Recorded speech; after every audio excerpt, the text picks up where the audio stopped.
Dárek. Máme dojeto. Najetech zhruba 300 km, 295,5. Vyzkoušeli jsme všechny možné podmínky jízdy. Ve větru, ve velkém větru, v dešti, malým dešti, v mlze, na slunci. Takže si myslím, že recenze budou asi celkem obstojný. Jak říkám, 300 km zhruba, co mě na té motorce absolutně nejvíc bavilo, tak prostě quick shifter nahoru a dolů. To je normálně, ty tam láduješ jak koule do kanónu, prostě to lítá. Furt tě to nutí prostě za to tahat a od té jedničky do té šestky to prostě tam kopat chceš, prostě to fakt jako se mi líbilo. To bylo absolutně fantastický. Co zase jako na druhou stranu je pro mě trošku nezvyk, tak je elektrický nebo elektronicky ovládaný plyn, protože jak říkám na tom stromku, co máme doma, tak tam ty vůle prostě je na to člověk zvyklý, má to v ruce, tady občas mě to prostě sem tam poskočilo. Asi kdyby člověk to řídil díl než jeden den nebo 1,5 dne, tak si jako na to zvykne mnohem víc, ale není to nic, co by jako vyloženě ubližovalo. Každopádně říkám, ty vůle u nás jsou prostě takový, že už je máme v ruce, jsme na ně zvyklí a vlastně je vyžadujeme. A motorka, která absolutně vůle žádný nemá, tak tu chybu jakoby neodpustí, ten škup nebo něco, že ti to občas sem tam hrkne. Svezení parádní, ale samozřejmě rifle, tenisky, mikina, bunda, Marťa v legínách, takže co teda jako je pravda, tak máme české rukavice, na tom jsem lpěl, protože jsem nikdy motorku neřídil v jiných rukavicích než ve svých, takže ty jsme si přivezli, helmy, jepky, samozřejmě nám spadla, zlomili jsme plégo, uvidíme co zítra. Třeba ne my.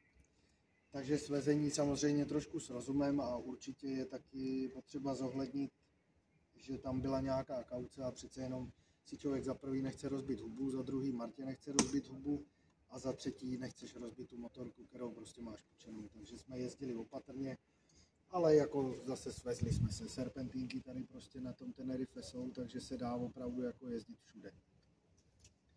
Co se týče spotřeby, tak na těch 300 km máme nějakou průměrnou kolem 5 litrů, 5,1, to ukazuje palubní počítač. A celkem říkám, je to prostě 300 km, takže jsme natankovali pár korun. Zítra motorku vracíme. Ráno nás trošku zlobil Apple CarPlay, nemohli jsme to nějak spárovat, nebo respektive jsme to spárovali, ale pak se nám to samozřejmě asi 2krát seklo. Nakonec jsme to vyřešili, chodilo to.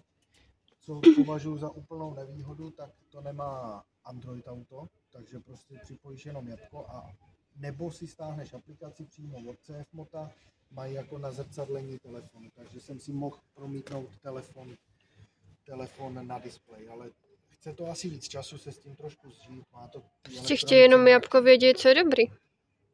Že co? Že chtějí jenom jabko vědět, co je dobrý. Pán ho měl bez tak taky. Akorát, že pán ty motorky neřídí, pán ty motorky půjčuje, takže prostě to záleží na celé. Bez tak taky řídí, když měl svoji helmičku. Jako nemá, takže Android Auto chybí, možná se dá doinstalovat, to jako nemám takové zkušenosti. Co se týče vyhřívaných heftů, tak ty teda vyhřívají jako úplně brutálně, to mě hořely ruce a je to nahřátý fakt jako do půl minuty, sedlo na 10 vteřin. Ale myslel jsem si, že to má vyhřívaný obě sedla, Marta mě říkala, že asi ne, že jí to nehřeje. Mě pálila prdel, když jsem to měl úplně na minimum. A jiný čudlík, jako třeba má KTM, na spolujezdce jsme neobjevili. Říkám, chtělo by to asi rozhodně víc času to zkoumat. Co se týče podvozku, tak k tomu jako nemám absolutně žádný výtky, protože na stromku máme teďka nový podvozky, nový centrální pružinu, nový centrální tlumič a přední progresivní pružiny a repasovaný komplet vidle. A nikdy to nebude jako tahle nová motorka. Prostě já jsem jezdil poklopy, které byly zatlučeny 5 cm a prostě ani jsme o nich nevěděli. Žádný tlučení, nic. Ten strom, kdyby do toho poklopu zajel, tak to udělal. Tady vůbec nic. Takže podvozek úplně fantastický. Neboří se to, brzdy prostě příjemný. Jízdní režimy, jakmile začalo pršet, tak se to hnedka přeplo na režim déšť. Co přesně znamená, to úplně nevím. Asi pravděpodobně prostě nějaký úbytek výkonu při nějakých zatáčkách do smyku. pak ty režimy offroad, tam to různě vypíná ABS a takové věci. Takže jako bez problémů. No. Větrný štítek parádní, funguje super, zásuvky, všude to má, čitelnost toho displeje je úplně jako naprosto dokonalá a obecně ta motorka je fakt jako pěkná. No.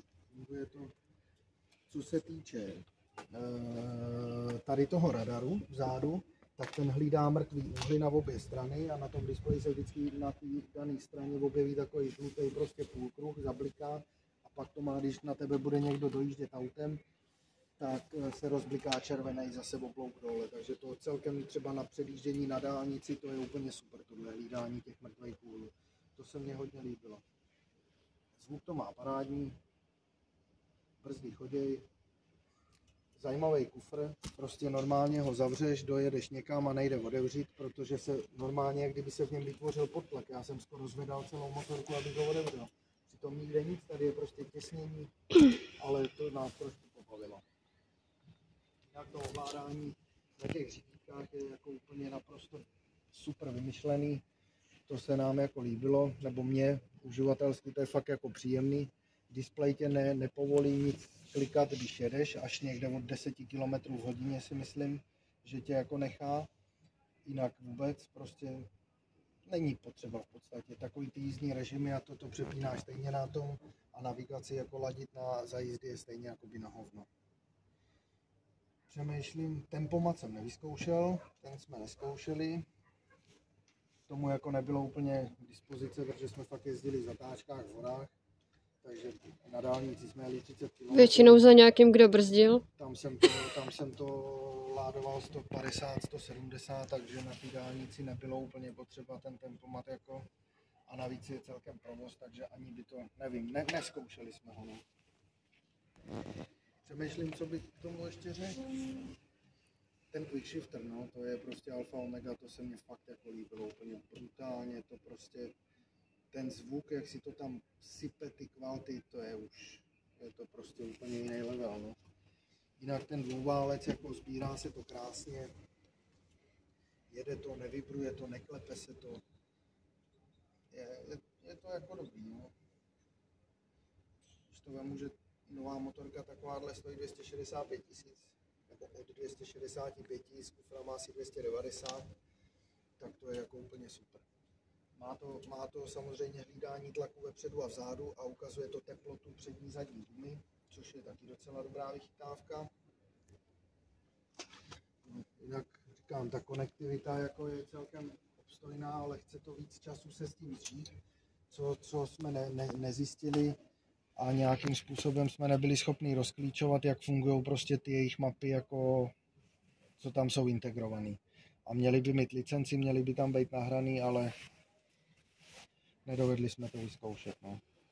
To bohužel jako nešlo, nevím teď ani, jak se to ovládá. Prostě, no. Jinak to má prostě palubní počítače, ukazatele, všeho možného. To se zase připojí k telefonu. Tato jejich navigace, tu jsme prostě nedokázali jako rozklíčovat. A pak to má samozřejmě prostě klasický menu, Apple CarPlay, nastavení.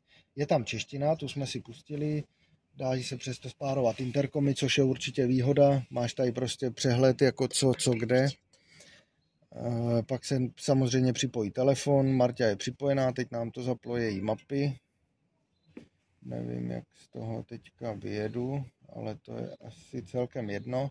Každopádně tady pak se ještě nechají takhle zastojato zapnout různě ty jízdní režimy. Má jich to celkem 6. Sport, déšť, offroad, offroad plus, all-terrain a all-terrain plus, no, takže prostě má to jako různé vychytávky.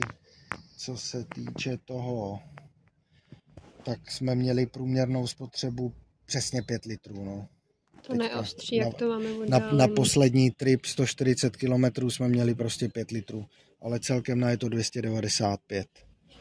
No, takže celkem jako si myslím, že jako obstojný, no. Prostě ukazatel otáček, to je jako všechno celkem bez potíže. Má to tady nějaký senzor prostě, teďka teda, jo, takhle. No, nevím. Tam stejně není vidět. Různý nastavení všeho možného prostě. Dobrá je ta čeština, to je určitě výhoda. Má to nějaký GeForce, takže jestli to ukazuje nějaký stupně náklonu, což zaznamenává asi, ale říkám zase to jako neumím z toho úplně vyčíst. No, tady přesto jsme vlastně zrcadlili pak můj telefon, ale tak se to naskenuje se QR kód do té aplikace v telefonu, hned se to promítne, ale chybí mě tam to Android Auto, no. Každopádně, kdybych se měl rozhodnout a chtěl si ji koupit, tak si ji asi koupím, no. Protože to je motorka opravdu jako pěkná. V té ceně, co to má, tak si myslím, že to moc konkurenci nemá. Jak říkal Pepa Sršen, jediný, co tomu konkuruje cenově, je BMW 750 GS, anebo Triumph Tiger, ale nevím, jaká motorizace. 800 nebo 9, nebo 700, nevím.